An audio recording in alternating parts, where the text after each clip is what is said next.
PQ English 2020 രണ്ടാമത്തെ ക്ലാസ്സിലേക്ക് ഏവർക്കും സ്വാഗതം.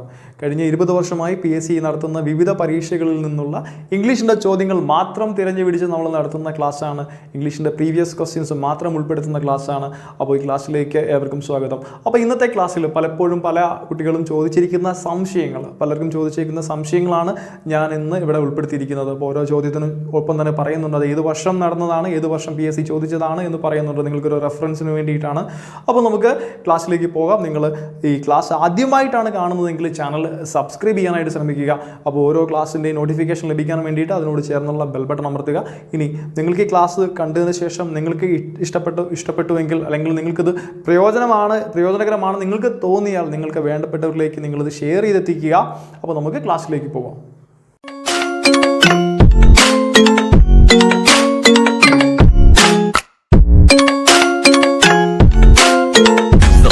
Now and press the bell icon. നമ്മുടെ ഒന്നാമത്തെ ചോദ്യം ഇതാണ്. The work dash by 7:30 PM tomorrow. The work dash by 7:30 PM tomorrow. 4 option തന്നിട്ടുണ്ട്, നോക്കാം. Will completed, would complete, will have completed, will have been completed. ഏതായിരിക്കും ഉത്തരം? നിങ്ങൾ മനസ്സിലൊരു ഉത്തരം നിങ്ങളൊന്ന് ആലോചിച്ച് നോക്കിക്കേ. ഇത് 2014 എക്സൈസ് ഗാർഡുമായി ബന്ധപ്പെട്ട് എക്സൈസ് ഗാർഡിൻ്റെ പരീക്ഷയിൽ ചോദിച്ചിരുന്ന ചോദ്യമാണ്. ഇനി എങ്ങനെ നമുക്ക് ഇതിൻ്റെ ഉത്തരത്തിലേക്ക് എത്താം എന്ന് നോക്കാം. അല്പം ചോദ്യം കാണുമ്പോൾ പെട്ടെന്ന് നമുക്ക് ചിലപ്പോൾ ടെൻസ് പഠിച്ചിട്ടുള്ള ആളുകൾക്ക് ഇതിൻ്റെ ഉത്തരം കിട്ടും. ഒരു അല്പം കൺഫ്യൂഷൻ ഉണ്ടാക്കുന്നൊരു ചോദ്യമാണ്.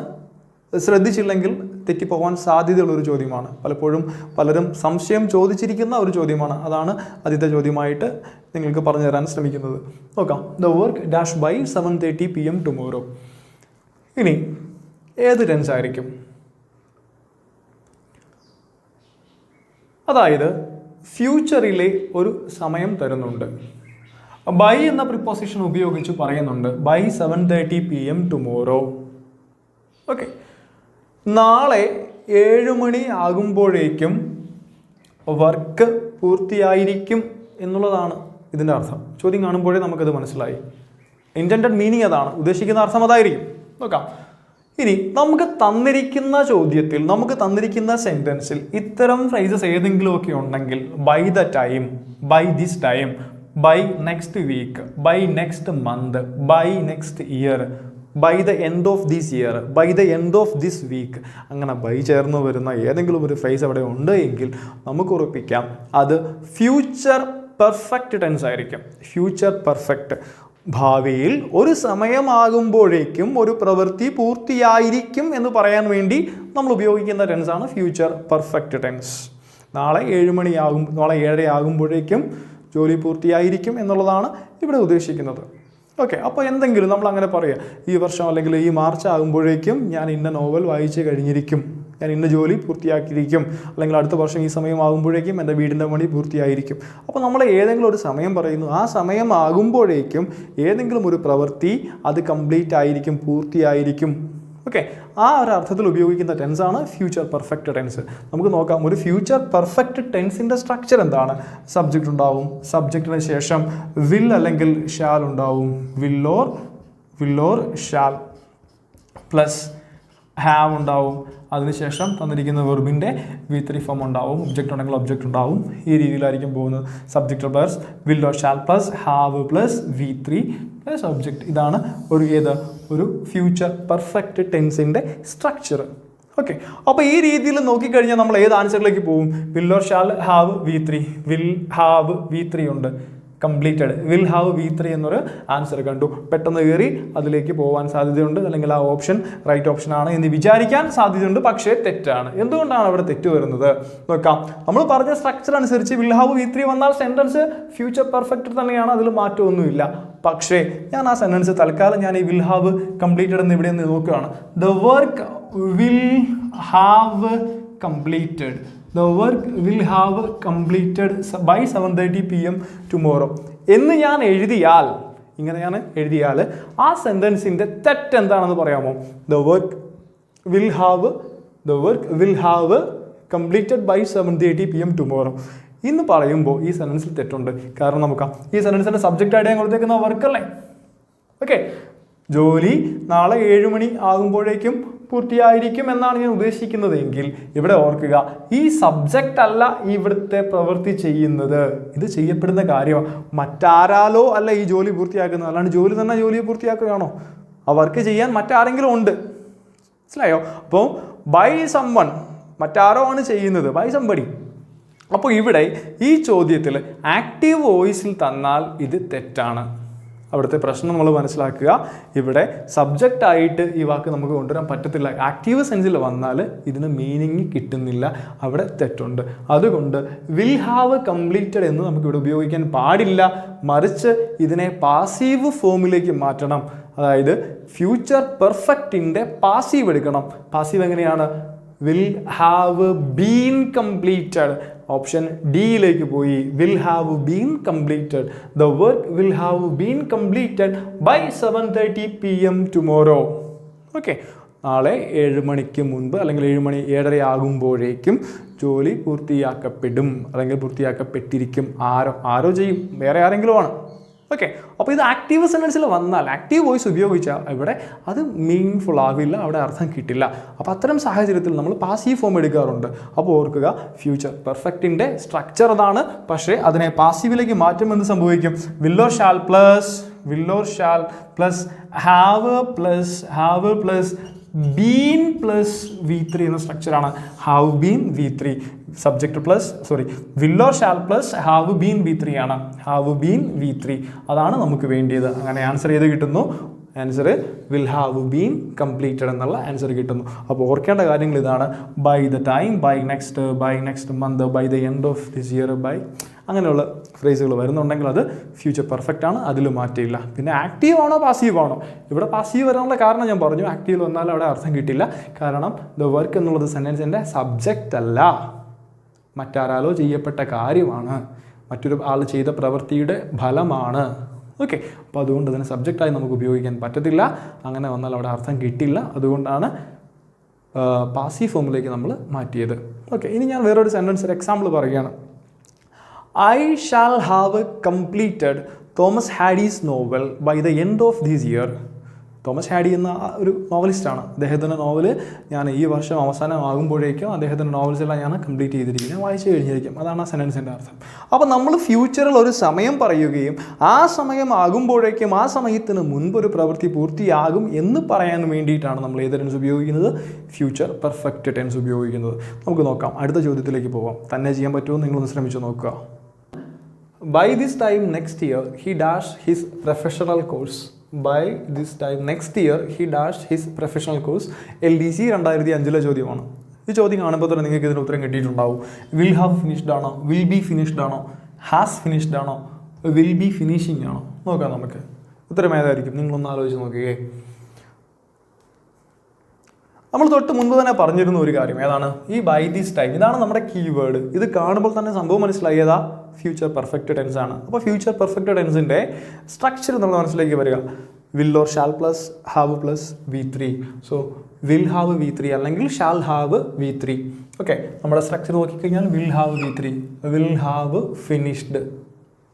ഓക്കെ, ഇവിടെ നമുക്ക് ആക്റ്റീവ് വോയിസും പാസീവ് വോയിസും നമ്മൾ വ്യത്യാസം നോക്കേണ്ട ആവശ്യമില്ല. കാരണം പാസീവ് ഫോമിലേക്ക് മാറ്റേണ്ട ആവശ്യമില്ല, അങ്ങനെ ഒരു സാധ്യതയില്ല. ഇവിടെ മീനിങ് ഫുൾ ആണ്. സോ ആൻസർ ചെയ്ത് വരുന്നു വിൽ ഹാവ് ഫിനിഷ്ഡ് എന്നുള്ളതായിരിക്കും answer. So by this time next year he will have finished his professional course. അടുത്ത വർഷം ഈ സമയമാകുമ്പോഴേക്കും അവൻ അവൻ്റെ പ്രൊഫഷണൽ കോഴ്സ് കംപ്ലീറ്റ് ചെയ്തിരിക്കും, പൂർത്തിയാക്കിയിരിക്കും. അതാണ് ആ സെൻറ്റൻസിൻ്റെ മീനിങ്. മറ്റൊരു ചോദ്യത്തിലേക്ക് പോവാം. Same pattern. അടുത്തൊരു ചോദ്യം, അതായത് 2006 നടന്ന പോലീസ് കോൺസ്റ്റബിൾ എക്സാമിൻ്റെ ചോദ്യമാണ്. 2006 നടന്ന പോലീസ് കോൺസ്റ്റബിൾ എക്സാമിൻ്റെ ചോദ്യമാണ്. ഏതാണ്? ബൈ ദിസ് ടൈം ടുമോറോ, നാളെ ഈ സമയമാകുമ്പോഴേക്കും I dash the job. Okay, so by this time tomorrow, ഇതാണ് നമ്മുടെ കീവേഡ്. ആ വാക്ക് കണ്ടപ്പോഴേ നമ്മുടെ മനസ്സിലേക്ക് വരണം, അവിടെ വരുന്നത് ഏത് ടെൻസ് ആയാലും ഫ്യൂച്ചർ പെർഫെക്റ്റ് ആണ്. അപ്പോൾ ഫ്യൂച്ചർ പെർഫെക്റ്റിൻ്റെ സ്ട്രക്ചറിലേക്ക് ഇതിനെ കിട്ടണമെന്നുണ്ടെങ്കിൽ അവിടെ ഉപയോഗിക്കേണ്ട വെർബ് നോക്കുക. വിൽ ഫിനിഷ് വന്നാൽ ശരിയാവുമോ? ശരിയാവില്ല, വിൽ ഫിനിഷ് അല്ല. സോ അടുത്തത് വിൽ ബി ഫിനിഷ്ഡ് ആണോ? തെറ്റാണ്. So will have finished, will or shall plus have plus V3, will have finished. Answer will have finished ആണ്. So answer by this time tomorrow I will have finished the job. Okay, അപ്പോൾ answer കിട്ടി. ഓർക്കുക, future പെർഫെക്റ്റുമായി ബന്ധപ്പെട്ട ഒരു ചോദ്യം നമ്മൾ പറഞ്ഞു. അതിനോടുമായി ബന്ധപ്പെട്ട അല്ലെങ്കിൽ അതേ പാറ്റേണിൽ ചോദിച്ച മറ്റ് പല, അതായത് 2005-ലും 2006-ലും ചോദിച്ച മറ്റു 2 ചോദ്യങ്ങളും നമ്മൾ ഇതിനോടൊപ്പം ഉൾപ്പെടുത്തി. അപ്പോൾ ഓർക്കുക, ഇത്രയും കാര്യങ്ങളേ ഉള്ളൂ. ഈ ഫ്യൂച്ചർ പെർഫെക്റ്റ് ടെൻസിൻ്റെ കീവേഡുകൾ മനസ്സിലുണ്ടാവണം. ആക്റ്റീവ് ആണോ പാസീവ് ആണോ എന്ന് ഉപയോഗത്തിൽ നിന്ന് മാത്രമേ നമുക്ക് മനസ്സിലാകുകയുള്ളൂ. അത് ഇട്ട് നോക്കുക, അർത്ഥം വരുന്നതനുസരിച്ച്, സബ്ജക്റ്റ് ആണോ വന്നിരിക്കുന്നതനുസരിച്ച് നോക്കുക. അങ്ങനെ ആക്റ്റീവ് പാസീവ് വ്യത്യാസം തിരിച്ചറിയുക. ഓക്കെ, അപ്പോൾ ഈ 3 ചോദ്യങ്ങൾ, ആദ്യം പറഞ്ഞ ഈ 3 ചോദ്യങ്ങൾ ഈ ഒരു ടൈപ്പുമായി ബന്ധപ്പെട്ടതാണ്. എല്ലാവർക്കും ക്ലിയർ ആയി എന്ന് വിചാരിക്കുന്നു. നമുക്ക് അടുത്ത ഒരു ടൈപ്പിലേക്ക് പോവാം. നമ്മുടെ 4ാമത്തെ ചോദ്യം, the lady to the thief please don't kill me. The lady to the thief please don't kill me. 4 option ഉണ്ട്. The lady requested the thief not to kill her. The lady requested the thief didn't kill her. To not kill her. Don't kill her. Okay, ചോദ്യം ഏത് ഭാഗത്തു നിന്നാണ് എന്നുള്ളത് മനസ്സിലായല്ലോ. ഇത് നമുക്ക് ഇവിടെ റിപ്പോർട്ടഡ് സ്പീച്ചിൽ നിന്നുള്ള ഒരു ചോദ്യമാണ്. റിപ്പോർട്ടഡ് സ്പീച്ചുമായി ബന്ധപ്പെട്ടതാണ്. അതായത് ഈ ഒരു ഭാഗത്തിനെ നമ്മൾ റിപ്പോർട്ട് ചെയ്യണം, അത്രയേ ഉള്ളൂ. ഇനി നമുക്ക് നോക്കാം എന്താണ് ഈ ഒരു ചോദ്യം കാണുമ്പോഴേ എങ്ങനെ പെട്ടെന്ന് ഉത്തരത്തിലേക്ക് എത്താം. പ്ലീസ് ഡോണ്ട് കിൽ മീ, ഇത് ഏത് ടൈപ്പ് സെൻറ്റൻസാണ്? ഇതൊരു ഇമ്പരറ്റീവ് സെൻറ്റൻസ് ആണെന്ന് മനസ്സിലായോ? ഇമ്പരറ്റീവ് സെൻറ്റൻസ്, അതായത് ആജ്ഞകൾ, അപേക്ഷകൾ, നമ്മൾ പറയില്ലേ കമാൻഡ്, റിക്വസ്റ്റ് എന്നൊക്കെ നമ്മൾ പറയുന്ന അത്തരം സെൻറ്റൻസ് ആണ്. ഇമ്പരറ്റീവ് സെൻറ്റൻസ് ആണ്. ഒരു ഇമ്പരറ്റീവ് സെൻറ്റൻസിനെ റിപ്പോർട്ട് ചെയ്യുന്നത് എങ്ങനെയാണ് എന്നുള്ളത് മാത്രമേ ഉള്ളൂ ഇവിടെ. ഒരു ഇമ്പരറ്റീവ് സെൻറ്റൻസിനെ റിപ്പോർട്ട് ചെയ്യുമ്പോൾ 2 കാര്യങ്ങൾ നമ്മൾ ഓർത്തിരിക്കണം. ഒന്നാമത്തെ കാര്യം എന്ന് പറഞ്ഞാൽ ഇതാണ്, ആ ഇമ്പരറ്റീവ് സെൻറ്റൻസ് നെഗറ്റീവ് ആണോ പോസിറ്റീവ് ആണോ എന്നുള്ളതാണ്. ആ ഇമ്പരറ്റീവ് സെൻറ്റൻസ് നെഗറ്റീവ് ആണോ പോസിറ്റീവ് ആണോ? ഇമ്പരറ്റീവ് സെൻറ്റൻസ് നെഗറ്റീവ് ആണോ പോസിറ്റീവ് ആണോ എന്ന് ചോദിച്ചാൽ ഈ സെൻറ്റൻസ് എന്താ? Please don't kill me. അതൊരു നെഗറ്റീവ് ഇമ്പരറ്റീവ് ആയിട്ട് തന്നെ എടുക്കുകയാണ്. ഡോണ്ട് ഉള്ളത് കൊണ്ട് നെഗറ്റീവാണ്. അപ്പോൾ നെഗറ്റീവ് ഇമ്പരറ്റീവ് ആണെങ്കിൽ അതിനെ നമ്മൾ റിപ്പോർട്ട് ചെയ്യുമ്പോൾ അതിനോടുകൂടി നമ്മൾ എന്ത് ചേർക്കണം? നോട്ട് ടു ചേർത്ത് കൊടുക്കുക. ഇനി പോസിറ്റീവ് ആണെങ്കിൽ മറ്റൊന്നും ചെയ്യേണ്ട, 2 മാത്രം ചേർത്ത് കൊടുക്കുക. പോസിറ്റീവ് ആണെങ്കിൽ 2 ചേർത്ത് കൊടുക്കുക, നെഗറ്റീവ് ആണെങ്കിൽ നോട്ട് ടു ചേർത്ത് കൊടുക്കുക. ഓക്കെ, കിട്ടിയല്ലോ.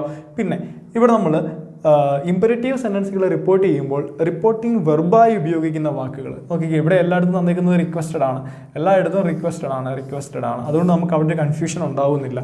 പ്ലീസ് എന്ന വാക്ക് വന്നുകൊണ്ട് നമുക്ക് മനസ്സിലായി റിക്വസ്റ്റ് ചെയ്യുന്ന, please don't kill me, please അതൊരു റിക്വസ്റ്റ് ആണ്. അതുകൊണ്ടാണ് നമ്മൾ ദ ലേഡി റിക്വസ്റ്റഡ് എന്ന വാക്ക് ഉപയോഗിച്ചത്. ഇനി അതുപോലെ അത് നമ്മൾ സാഹചര്യം അനുസരിച്ച് അത് ഏതാണ് ആ ഒരു മൂഡ് നോക്കിയിട്ട് അവിടെ ഉപയോഗിക്കുന്നത് ഏത് അർത്ഥത്തിലാണെന്നനുസരിച്ച് നമുക്ക് വേണമെങ്കിൽ റിക്വസ്റ്റഡ് ആവാം, ഓക്കെ, അല്ലെങ്കിൽ ബെഗ്ഡ് എന്നാവാം. ഓക്കെ, അങ്ങനെ ഏതെങ്കിലും നമുക്കവിടെ ഉപയോഗിക്കാം. വാണിംഗ് ആണെങ്കിൽ വാണ്ട് എന്നാവാം, ഓക്കെ, ഓർഡർ ആണെങ്കിൽ ഓർഡേഡ് എന്നാവാം, കമാൻഡ് ആണെങ്കിൽ കമാൻഡഡ് എന്നാവാം. അപ്പോൾ അത് സാഹചര്യം അനുസരിച്ച് നമ്മൾ ഉപയോഗിക്കുക. റിപ്പോർട്ടിംഗ് വെർബ് ഏതാണെന്ന് നോക്കുക. ഈ 2 കാര്യങ്ങൾ മാത്രം ഓർത്ത്. പോസിറ്റീവ് സെൻറ്റൻസ് ആണെങ്കിൽ 2 ചേർത്ത് കൊടുക്കുക, നെഗറ്റീവ് ആണെങ്കിൽ നോട്ട് ടു ചേർക്കുക. ഇതിനോടുകൂടി അപ്പോൾ പ്ലീസ് അങ്ങ് കളയുക. പ്ലീസിന് പകരം എന്ത് വേണം? ഇത് ഡോണ്ട് ആയതുകൊണ്ട് എന്ത് വന്നു? ഡോണ്ടിന് പകരം അവിടെ നോട്ട് ടു ചേർക്കുന്നു. അങ്ങനെയാണെങ്കിൽ ആൻസർ ചെയ്ത് വരും. The lady requested the thief not to kill her. അത്രയല്ലേ ഉള്ളൂ. ഡോണ്ട് കിൽ മീ എന്നുള്ളത് മീ അവിടെ ഹെറായി മാറി. ഈ ഡോണ്ടിന് പകരം എന്ത് വന്നു? നോട്ട് ടു അവിടെ വന്നു. അപ്പോൾ ഓർക്കുക, നെഗറ്റീവ് സെൻറ്റൻസിലെ ഡോണ്ടിനെ നോട്ട് ടു കൊണ്ട് റീപ്ലേസ് ചെയ്യുക. ഇനി the lady requested please kill me, അങ്ങനെ ആയിരുന്നുവെങ്കിലോ, പ്ലീസ് കിൽ മീ എന്നായിരുന്നെങ്കിലോ ആ ടു കിൽ ഹെർ എന്നായി മാറിയേനെ. To kill her. അപ്പോൾ അവിടെ പോസിറ്റീവാണ്, അതുകൊണ്ട് നോട്ട് ടു വേണ്ട. അതായത് ടു കിൽ ഹെർ എന്നായി മാറിയേനെ. ഇതേ ടൈപ്പിൽ നമ്മൾ മറ്റൊരു ചോദ്യം കൂടെ ചെയ്ത് നോക്കുക. അപ്പോൾ നമുക്ക് അതിൻ്റെ ഉത്തരം കിട്ടിക്കോളും. നിങ്ങൾ ഓർക്കേണ്ടത് ഇത്രയേ ഉള്ളൂ. ഇമ്പരറ്റീവ് സെൻറ്റൻസ് ആണെങ്കിൽ ആ ഇമ്പരറ്റീവ് സെൻറ്റൻസ് നെഗറ്റീവ് ആണോ പോസിറ്റീവ് ആണോ നോക്കണം. പോസിറ്റീവ് ആണെങ്കിൽ ഒരു 2 ചേർത്ത് കൊടുക്കുക. നെഗറ്റീവ് ആണെങ്കിൽ അവിടുത്തെ ഡോണ്ട് അങ്ങ് ഒഴിവാക്കണം. ഡോണ്ടിന് പകരം എന്നിട്ട് എന്ത് ചെയ്യും? ഡോണ്ട് കളഞ്ഞിട്ട് ഡോണ്ടിൻ്റെ സ്ഥാനത്ത് നോട്ട് ടു ചേർത്ത് കൊടുക്കുക. അത്രയും ചെയ്താൽ നമുക്ക് അതിൻ്റെ ഉത്തരം കിട്ടും. അപ്പോൾ അങ്ങനെ 4ാമത്തെ ക്വസ്റ്റിൻ്റെ ആൻസർ നമുക്ക് ഏത് കിട്ടി? ഓപ്ഷൻ എ ആണ്. The lady requested the thief not to kill her. അപ്പോൾ ഇവിടെ നമ്മൾ മാറിപ്പോകുന്നൊരു സാഹചര്യം. ഇതിലെ എയും ഓപ്ഷൻ സിയും തമ്മിലൊരു ചെറിയ വ്യത്യാസമേ ഉള്ളൂ. ഇത് നോട്ട് ടുവും ഇത് ടു നോട്ടുമാണ്. To not. അപ്പോൾ പെട്ടെന്ന് നോക്കുമ്പോൾ തെറ്റിപ്പോകരുത്. അങ്ങനെ ഓപ്ഷൻ ഉണ്ടാവും. നോട്ട് കിൽ ഹെർ ആണ്, ടു നോട്ട് കിൽ ഹെർ അല്ല. അപ്പോൾ ഓർക്കുക, ഓപ്ഷൻ എ ആണ് കൃത്യമായ ഉത്തരം. അടുത്തൊരു ചോദ്യം നമുക്ക് നോക്കാം. നിങ്ങൾക്ക് ചെയ്യാൻ പറ്റുമോ എന്ന് ശ്രമിച്ച് നോക്കുക. അടുത്ത ചോദ്യം ഇതാണ്. His father advised Raj dash use soft drinks. Not, do not, not to, should not. ഏതായിരിക്കും? നമ്മൾ തൊട്ട് മുൻപ് പറഞ്ഞ കാര്യം തന്നെ. ഏതാണ്? ഒരു ഇമ്പരറ്റീവ് സെൻറ്റൻസിനെ നമ്മൾ റിപ്പോർട്ട് ചെയ്യുമ്പോഴേക്കും അവിടെ വരുന്നത് ഏതാണ്? നെഗറ്റീവ് ആണെന്നുണ്ടെങ്കിൽ അവിടെ ഏതാണ്? നോട്ട് ടു ആണ്. നോട്ട് പോരാ, നോട്ട് ടു വേണം. So his father advise Raj not to use soft drinks. അത്രയേ ഉള്ളൂ. ഇനി അടുത്തത് don't overeat said the doctor. Don't overeat. ഇപ്പോൾ ഈ ഡോണ്ട് എന്നുള്ളത് നമുക്ക് എന്തായിരിക്കും? ഉറപ്പായിട്ട് നമുക്ക് മനസ്സിലായി. ഡോണ്ടിനെ നമ്മൾ ഡോണ്ടിന് പകരം എന്ത് ചേർക്കണം? നമ്മൾ പറഞ്ഞ് നോട്ട് ടു ചേർക്കണം. അപ്പോൾ അങ്ങനെയാണെങ്കിൽ എന്തായാലും നോട്ട് ടുവേ വരുള്ളൂ. നമ്മൾ നോക്കി the doctor want the patient didn't overeat വരില്ല. The doctor want the patient not to overeat സാധ്യതയുണ്ട്.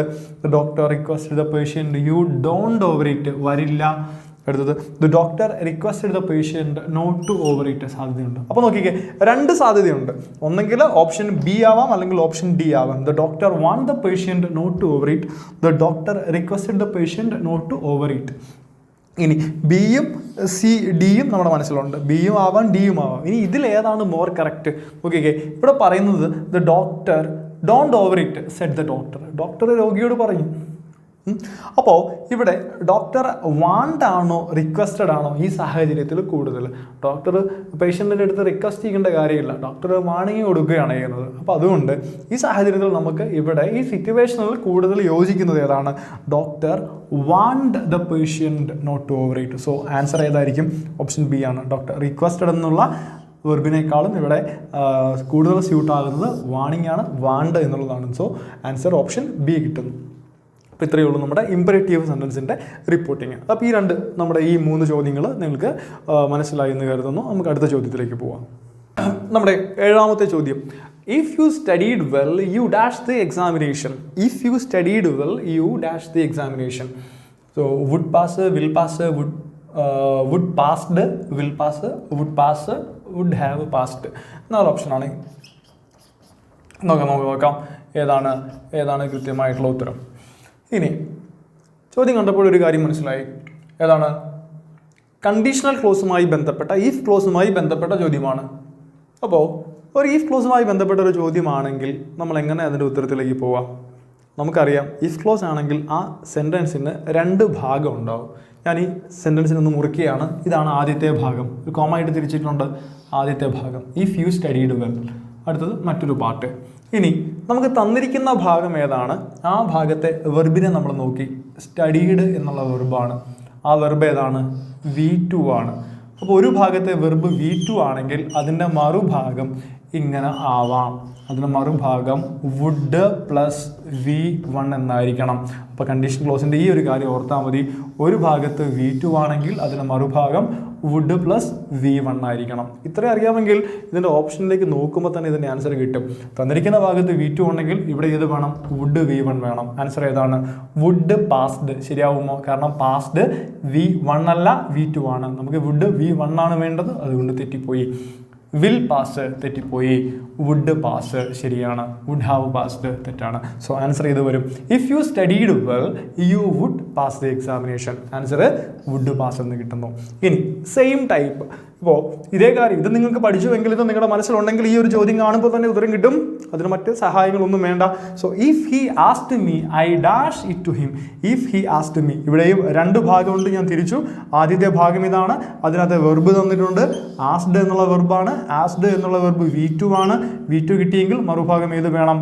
വുഡ് V1 വേണം. ആൻസർ ഏതായിരിക്കും? വുഡ് ഹാവ് ഗിവൺ വരുമോ? വരില്ല. വിൽ ഗീവ് വരുമോ? കിട്ടില്ല. അടുത്തത് വിൽ ഹാവ് ഗിവൺ വരുമോ? ഇല്ല. Would plus give, would give. Option D ആണ് ആൻസർ. വുഡ് ഗീവ് എന്നുള്ളത് ആൻസറായി കിട്ടുന്നു. അപ്പോൾ ഓർക്കുക, ഇഫ് ക്ലോസുമായി ബന്ധപ്പെട്ട, കണ്ടീഷണൽ ക്ലോസുമായി ബന്ധപ്പെട്ട ഒരു ചോദ്യമാണ്. ആദ്യത്തെ ഭാഗത്ത് V2 കണ്ടപ്പോഴേ നമ്മൾ ഈ കാര്യമാണ് വരേണ്ടതെന്ന് മനസ്സിൽ കുറിക്കുക. അങ്ങനെയുള്ള ചോദ്യങ്ങൾ നമുക്ക് കിട്ടും. നോക്കാം. 2 വർഷം. ഒന്ന് ICDS 2004 ചോദ്യമാണിത്. ആദ്യത്തേത് VEO 2015 ചോദിച്ച ചോദ്യമാണ്. ഓക്കെ, നമുക്ക് അടുത്ത ടൈപ്പിലേക്ക് പോവാം. 9ാമത്തെ ചോദ്യം ഇതാണ്. Mary dash I met yesterday called me back. Mary dash my yesterday called me back. Okay. Who, whose, which, whom. ചോദ്യം വന്നിരിക്കുന്നത് റിലേറ്റീവ് പ്രോനൗൺ എന്ന് പറയുന്ന ഭാഗത്തു നിന്നാണെന്ന് മനസ്സിലായി. ഓപ്ഷൻ കണ്ടപ്പോൾ മനസ്സിലായി. റിലേറ്റീവ് പ്രോനൗൺ ആണ്. ഇവിടെ ഏത് വരും? നമുക്ക് നോക്കാം. ഒരു കാര്യം നിങ്ങൾ ഓർത്തിരിക്കുക. നമുക്ക് തരുന്ന ഡാഷ്, ആ ഡാഷിന് ശേഷം കിടക്കുന്നത് ഒരു പ്രോനൗൺ ആണെങ്കിൽ, ഈ ഡാഷിന് ശേഷം കിടക്കുന്ന ഒരു പ്രോനൗൺ ആണെങ്കിൽ അവിടെ നമ്മൾ ഉപയോഗിക്കേണ്ടത് ഏതാണ്? ഹൂം എന്ന റിലേറ്റീവ് പ്രോനൗൺ ആണ്. ഹൂം. മനസ്സിലായോ? നമുക്ക് തരുന്ന ഡാഷിന് ശേഷം കിടക്കുന്നത് പ്രോനൗൺ ആണെങ്കിൽ, ഡാഷിന് ശേഷം പ്രോനൗൺ ആണെങ്കിൽ അവിടെ വരുന്നത് ഹൂം ആയിരിക്കും. മറ്റു കാര്യങ്ങളൊന്നും ഓർക്കാനില്ല. ഇനി മറ്റൊരു കാര്യം കൂടെ ഓർക്കണം. ഈ തരുന്ന ഡാഷിന് ശേഷം ഒരു പ്രോനൗൺ ആണ്, പക്ഷേ ആ സെൻറ്റൻസിൻ്റെ അവസാനം ഒരു പ്രിപ്പോസിഷൻ ഉണ്ടെങ്കിൽ, അത് അവസാനിക്കുന്ന ഒരു പ്രിപ്പോസിഷനിലാണ് എങ്കിൽ അവിടെ ഹൂം ആയിരിക്കില്ല, മറിച്ച് ഏതേ ഒരു ഹൂവേ വരികയുള്ളൂ. മനസ്സിലായോ? നമുക്ക് രണ്ട് കാര്യങ്ങൾ ഓർക്കുക. ഒന്നാമത്തെ കേസ്, ഡാഷിന് ശേഷം പ്രോനൗൺ ഉണ്ടെങ്കിൽ അത് ഹൂമാണ്. ഇനി ഡാഷിന് ശേഷം പ്രോനൗൺ തന്നെയാണ്, പക്ഷേ ആ സെൻറ്റൻസിൻ്റെ അവസാനം ഒരു പ്രിപ്പോസിഷൻ വരുന്നുണ്ടെങ്കിൽ അത് ഏതായി മാറി? അത് ഹൂമിന് പകരം ഹൂ ആയിരിക്കും. Okay, this is Arun.